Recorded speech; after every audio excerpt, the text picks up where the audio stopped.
Hello अस्सलाम वालेकुम। Welcome to my channel let's learn. मैं सर सरीशान और आप सबके लिए जो आज मैं टॉपिक लाया हूँ वो है सिलेबल। जी, सिलेबल के बारे में पढ़ लेते हैं, पर सबसे पहले उसकी इम्पोर्टेंस मैं आप लोगों को बताना चाहता हूँ। देखिए, इंग्लिश हमारी नेटिव लैंग्वेज नहीं है, हम नेटिव स्पीकर्स नहीं हैं इंग्लिश के, वो हमारी मदर टंग नहीं है। इसलिए दो बड़े मसले हमारे लिए होते हैं हमेशा। एक तो होता है प्रोनाउंसिएशन, उच्चारण करना, उस किसी भी वर्ड को उच्चार करना, उसका उच्चारण हमारे लिए मसला पैदा करता है, हम सही से नहीं कर पाते। दूसरा मसला जो हम फेस करते हैं वो होता है स्पेलिंग। तो स्पेलिंग का भी मसला हो जाता है, हमारे राइटिंग के दौरान हम स्पेलिंग मिस्टेक कर देते हैं। तो ये बहुत दो बड़े मसले हैं, पर इन दो बड़े मसलों का हल हो सकता है। वो मसले का हल इस सिलेबल के वजह से हो सकता है। अगर हम सिलेबल और उसके रूल्स को अच्छे से फॉलो करें तो इंशाल्लाह ये जो हमारे मसले हैं हम इनको अच्छे से ओवरकम कर सकते हैं और हम भी इंग्लिश जैसे नेटिव स्पीकर्स हैं उन्हीं की तरह बोल सकते हैं। हमारा जो प्रोनाउंसिएशन का मसला है वो इंशाल्लाह ख़त्म हो जाना है। तो उम्मीद करता हूँ आप इस टॉपिक को बड़ा गौर से समझेंगे और जानेंगे। उम्मीद करता हूँ ये इंटरेस्टिंग भी रहने वाला है। तो आए चलते हैं हमारे टॉपिक पर। यहाँ मैंने कुछ डेफिनेशंस दी हुई हैं और तीनों पढ़ते हैं। 3 डेफिनेशंस मैंने यहाँ दी हुई हैं और तीनों ही काम की हैं, इंपॉर्टेंट है। पहली कह रही है कि vowel sound in a word is called syllable. किसी भी वर्ड में अगर वाउल साउंड आ रहा है, फिर वो जितने भी आ रहे हैं, वो 1 आए, 2 आए, 3 आए या उससे ज़्यादा आए, हर साउंड को हम क्या कहेंगे? सिलेबल कहेंगे। आए दूसरी डेफिनेशन जानते हैं जो कि कह रहा है beat in a word. Words में जितने बीट्स आते जाएंगे, हर एक बीट को हम सिलेबल करेंगे। फिर तीसरी डेफिनेशन की कह रही है every part of the word is called syllable. Word के जितने भी हिस्से चाहे क्यों ना हो, फिर वो 1 हो, 2 हो, 3 हो या उससे ज़्यादा हो, हर एक हिस्से को क्या कह रहे हैं? कह रहे हैं हर एक वर्ड के हिस्से को हम सिलेबल कहेंगे। जी, क्योंकि सिलेबल का मतलब ये बनता है टुकड़ा या हिस्सा। तो एक वर्ड में कितने हिस्से या टुकड़े हैं या फिर बीट हैं या फिर कितने वावेल साउंड हैं, उनको हम सिलेबल कहते हैं। ठीक है, तो एग्जांपल यहाँ मैंने दे दिए हैं। The first example is bass catch ball. Bass catch ball. So how many parts? Bass catch ball. 3 part हैं। सो अगर मैं bass ले लूँ, catch ले लूँ एंड ball ले लूँ, तो ये एक हिस्सा हो गया, ये भी सिलेबल है। catch ये भी सिलेबल है एंड ball ये भी सिलेबल है। तो एक वर्ड में कितने पार्ट्स हो गए? 3 पार्ट्स हो गए। मैंने यहाँ लिखा था कि बीट से हम मालूम कर सकते हैं, जस्ट लाइक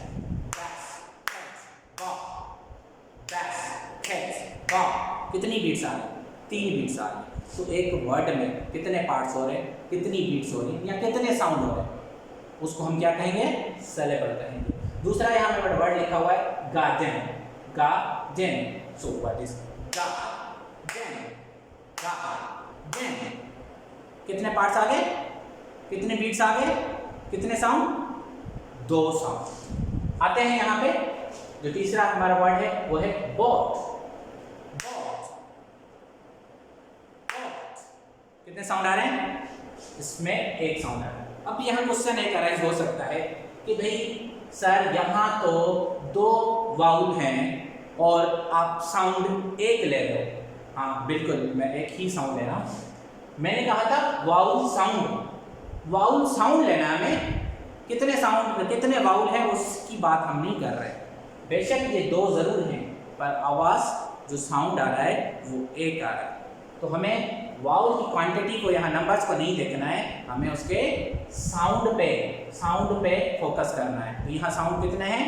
यहाँ 1 है। कितनी बीट बन रही है? 1 बीट बन रही है। ठीक है, आते हैं इनके थोड़े पार्ट्स पे कि देखते हैं हम वाउल जो एक वर्ड में है बहुत सारे पार्ट्स हो सकते हैं। तो वो पार्ट्स कितने हो सकते हैं? अगर एक पार्ट है, अगर वर्ड में एक पार्ट है तो हम उसको मोनोसिलेबिक वर्ड कहते हैं। जैसे बॉब, यहाँ 1 वाउल साउंड है। एट, यहाँ इस पूरे वर्ड में 1 वाउल साउंड है। एयर, यहाँ 1 वाउल साउंड। अच्छा, यहाँ मैंने ये वर्ड इसलिए भी डाला कि आप लोगों को मैं बता सकूं कि जो ब्रिटिश इंग्लिश है ना, उसमें एक रूल है कि जब भी आर एंड में आती है वो उसको खा जाते हैं, वो बोलते ही नहीं। So it becomes A R, हम उसको नहीं पढ़ेंगे, ठीक है।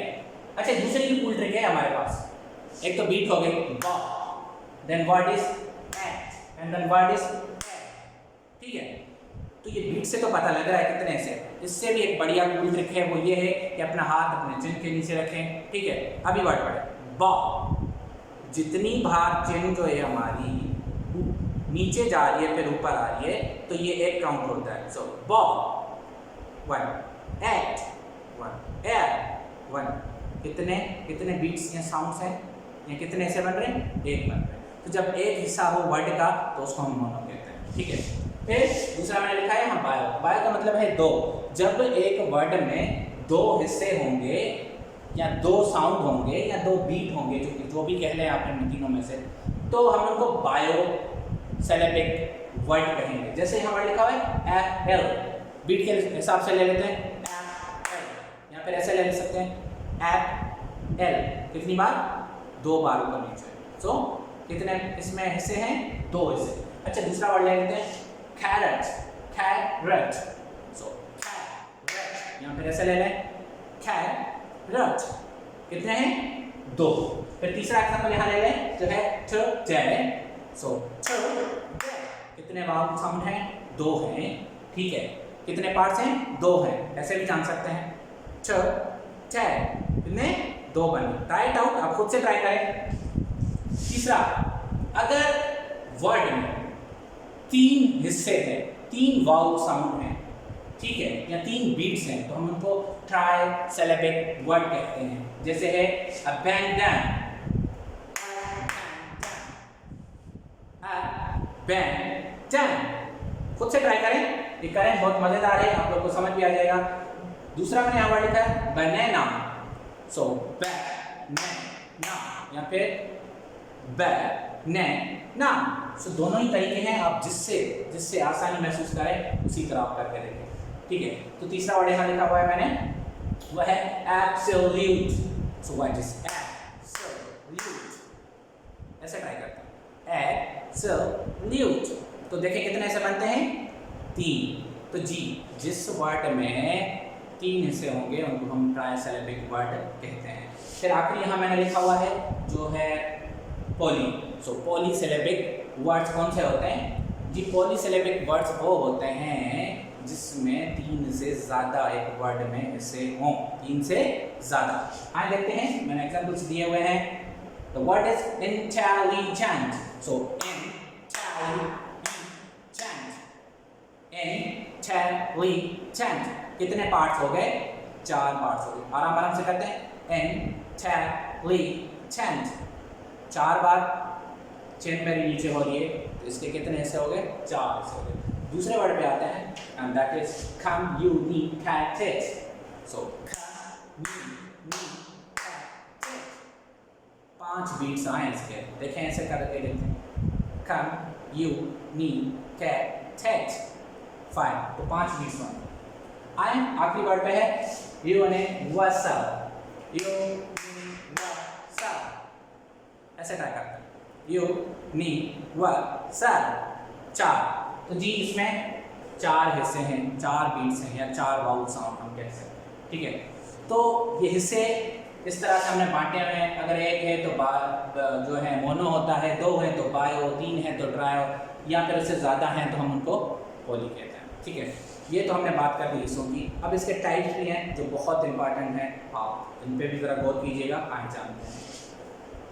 तो जो टाइप्स ऑफ सिलेबल है ना, वो है पहला नंबर पे यहाँ लिखा मैंने ओपन सिलेबल। जी, ओपन सिलेबल। अब यहाँ वर्ड देख रहे हैं मी, गाओ, वाई। जी, पता कैसे लगे कोई वर्ड जो है वो ओपन सिलेबल है या नहीं? तो देखें, जब भी कोई वर्ड वाउल पे एंड करे, किस पे एंड करे? वाउल पे एंड करे, तो हम उसको ओपन सिलेबल कहते हैं। जैसे मिसाल के तौर पर देखें, यहाँ मैंने वर्ड लिखा है मी, तो मी के वर्ड में जो एंडिंग है वर्ड लेटर वो ई है, वो एक वाउल है। या फिर यहाँ है गौ, यहाँ वर्ड है जो उसका उसमें आखिरी जो साउंड है वो है ओ, है वाउल है। तो वाई, यहाँ वाई वाउल के तौर पे इस्तेमाल हुआ है, ठीक है। अच्छा, इसकी एक और पॉइंट है जो बड़ी इंपॉर्टेंट है, जब भी वर्ड वाउल पे एंड करे, ठीक है ना, तो उसका आवाज़ को हम खींचेंगे, उस वाउल साउंड को हम क्या करेंगे, खींचेंगे। कैसे? जैसे करके दिखा, मी, गाओ, वाई। आप नोट करें इसमें क्या आ रहा है, खिंचाव आ रहा है। जब लेटर वाउल पे ख़त्म हो या लेटर जो है वो एक वाउल हो तो हम उसके प्रोनाउंसिएशन को क्या करेंगे, खींचेंगे। क्या करेंगे, खींचेंगे। आते हैं दूसरे टाइप पे, वो मैंने लिखा हुआ है close saleable. Close saleable, close saleable क्या है, जब भी वर्ड एक कॉन्सोनेंट पे ख़त्म हो, एक कॉन्सोनेंट पे ख़त्म हो तो हम उसको क्लोज सेलेबल कहते हैं। और दूसरी काम की पॉइंट, उसमें जो वाउल होगा ना उसका हम शॉर्ट साउंड लेंगे। क्या साउंड लेंगे, शॉर्ट साउंड। जैसे यहाँ वर्ड है गाट, बैट, मिक्स। गाट, बैट, मिक्स, तीनों वर्ड्स में देखें, यहाँ टी जो कि कॉन्सोनेंट है, यहाँ डी जो कि कॉन्सोनेंट है, यहाँ एक्स ये भी एक कॉन्सोनेंट है। तो यहाँ जो ये वर्ड एंडिंग किस पे कर रहे हैं, कॉन्सोनेंट पे करें। जब कॉन्सोनेंट पे एंड करें तो हम उसको क्लोज सेलेबल कहते हैं, एक चीज। और दूसरा, वाउल जो भी साउंड होगा ना उसको हम शॉर्ट कर देंगे। जैसे गाट, बैट, मैक्स, खींचेंगे नहीं, ठीक है। ऊपर वाले केस में, ओपन वाले केस में वाउल की आवाज़ को हम खींच रहे थे, ठीक है ना। तो क्लोज वाले में ये चीज़ नहीं होनी है। अगर इन दो रूल्स को आप फॉलो कर रहे हैं तो आपकी रीडिंग जो है, आपकी प्रोनाउंसिएशन जो है बहुत इंप्रूव करने आ रही है, ठीक है। आते हैं तीसरे पे, साइलेंट ई। जी, ये बड़ा बहुत इंपॉर्टेंट है ये रूल, आपको ज़रूर इसको समझना चाहिए। साइलेंट ई, देखिए ये वर्ड था काम, सी और एम, काम, अगर ई लगा दे रहे ना तो बिकम्स खाम, खाम। यहाँ देखें, अगर पढ़ें तो देखें, अगर इधर तो दो वाउल तो हैं पर साउंड क्या है, एक है। क्यों? क्योंकि ई जो है ना वो साइलेंट है। देखें, खाम, एक बार हुआ ना, ठीक है। आते हैं रट, ये वर्ड था रट, ई लगाने से कितना कमाल हो गया, ये हो गया ह्यूज। क्या हो गया, ह्यूज। अगेन ई साइलेंट जरूर है पर देखिए प्रोनाउंसिएशन को कितना चेंज कर जा रही है, बहुत चेंज कर जा रही है। फिर यहाँ वर्ड है cut, what is C U T, cut, pronunciation क्या था, कट। ई लगाने से इट बिकम्स क्यूट। क्या बन गया, क्यूट। अगेन ई तो साइलेंट है भाई, ई तो साइलेंट है पर उसने प्रोनाउंसिएशन को पूरा का पूरा चेंज कर दिया। देखें ये रूल भी बड़ा कमाल का है ना। आते हैं जो कि हमारा चौथा रूल है वो है वाउल टीम। वाउल टीम, जी, वाउल टीम का मतलब है यहाँ दो वाउल मिलके एक साउंड प्रोड्यूस करेंगे। दो वाउल मिलके साउंड प्रोड्यूस कितने करेंगे, एक। जैसे कि यहाँ मैंने वर्ड लिखा है हॉल, क्या लिखा है, हॉल। यहाँ ए और यू, ऑल का आवाज दे रहा है, so hall. And then B, double O K, book, book, सो देखिए वाउल तो दो हैं, साउंड एक प्रोड्यूस कर रहा है। देन अगेन वर्ड सो यहाँ भी दो वाउल है, साउंड एक दे रहा है, सो ये भी एक रूल है। आते हैं रूल नंबर 5 पे जो कह रहा है सी प्लस एल ई। जी, सी प्लस एल ई, जब एल ई पे वर्ड खत्म हो रहा है ना तो ओ एल, ऑल साउंड देता है। क्या साउंड देता है, ऑल। जैसे कि यहाँ bub, all, bubble, bubble. Then word is candle, so candle, candle, so candle, so all, O L का साउंड यहाँ देता है। तो ये कुछ साउंड्स हैं जो ये लॉज पे बेस्ड हैं। अगर हम इनको फॉलो कर रहे हैं तो इंशाल्लाह हमारी प्रोनाउंसिएशन बहुत अच्छी होने वाली है। और कल जो हमारा एक लेक्चर दूसरा आने वाला है वो पूरा का पूरा प्रोनाउंसिएशन पे होने वाला है, क्योंकि बच्चों को बड़ा मसला होता है कि सर कहाँ हम ई साइलेंट कर रहे हैं, कहाँ हम चे का आवाज़ ले रहे हैं, कहाँ शन का ले रहे हैं, फिर उसी स्पेलिंग को चन का ले रहे हैं। सो बहुत सारे इशूज़ बच्चों के रहे हुए हैं, तो उन सब इशूज़ को इंशाल्लाह कल ओवरकम करेंगे। कल वाला जो टॉपिक होने वाला है। आज के लिए बस इतना ही। Thank you so much. Allah हाफ़िज़।